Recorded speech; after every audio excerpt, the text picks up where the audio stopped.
കേരള സർവകലാശാല സംഘർഷത്തിൽ അറസ്റ്റിലായ എസ്എഫ്ഐ പ്രവർത്തകർ ജയിൽ മോചിതരായി. എസ്എഫ്ഐ സംസ്ഥാന സെക്രട്ടറി PS സഞ്ജീവ് ഉൾപ്പെടെ 26 പേരാണ് പുറത്തിറങ്ങിയത്.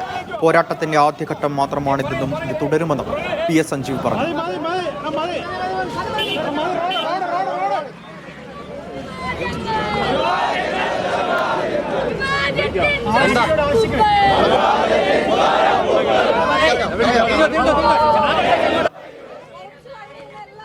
പൂജപ്പുര ജയിലിൽ നിന്നാണ് മോചിതരായത്. 26 പ്രവർത്തകരാണ് വിളിക്കുന്നത്. ഈ പ്രകടനം ഈ പൂജപ്പുര ജംഗ്ഷനിൽ തന്നെയുള്ള സ്ഥലത്താണ് ഒരു ഓഡിറ്റോറിയത്തിൽ സമാപിച്ചത്. ഇപ്പോൾ പരിപാടികൾ പൂർണ്ണമായും കഴിഞ്ഞിരിക്കുന്നെന്ന് പറയേണ്ടി വരും. എന്തായാലും കഴിഞ്ഞ 6 ദിവസങ്ങളായി 26 SFI പ്രവർത്തകർ പൂജപ്പുര ജയിലിലായിരുന്നു.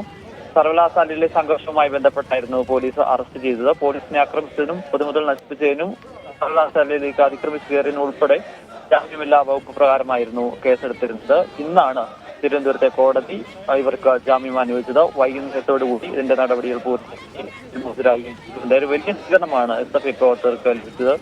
ജില്ലയിൽ നിന്നുള്ള MLA മാരും അതോടൊപ്പം തന്നെ SFI പ്രവർത്തകരും DYFIയുടെ ഒക്കെ മുതിർന്ന നേതാക്കളും ഉൾപ്പെടെ അവരെ സ്വീകരിക്കാൻ വേണ്ടി എത്തുകയും ചെയ്തിരുന്നു. എന്തായാലും ഈ പോരാട്ടം ഒരു വലിയ വിജയമായി മാറുന്നു എന്ന് തന്നെയാണ് SFI സംസ്ഥാന സെക്രട്ടറി സഞ്ജീവ് വ്യക്തമാക്കിയിട്ടുള്ളത്. കാരണം ഈ പുറത്തിറങ്ങുന്ന ഇവർ ജയിൽ മോചിതരാകുന്നതിന് തൊട്ടു മുമ്പാണ് 2 താൽക്കാലിക VC-മാരെ ഹൈക്കോടതി നീക്കിയ നടപടി ഹൈക്കോടതി ഡിവിഷൻ ബെഞ്ചും ശരിവെക്കുന്നത്. അങ്ങനെ ഒരു പൊളിറ്റിക്കൽ വിജയമായി നിൽക്കുന്ന ഒരു സമയത്ത് കൂടിയാണ് ഈ SFI പ്രവർത്തകർ മോചിതരാകുന്നത് എന്നുള്ളതും ഏറ്റവും പ്രധാനപ്പെട്ട ഒരു കാര്യമാണ്. ശരി, ജോവി ജോണാണ്.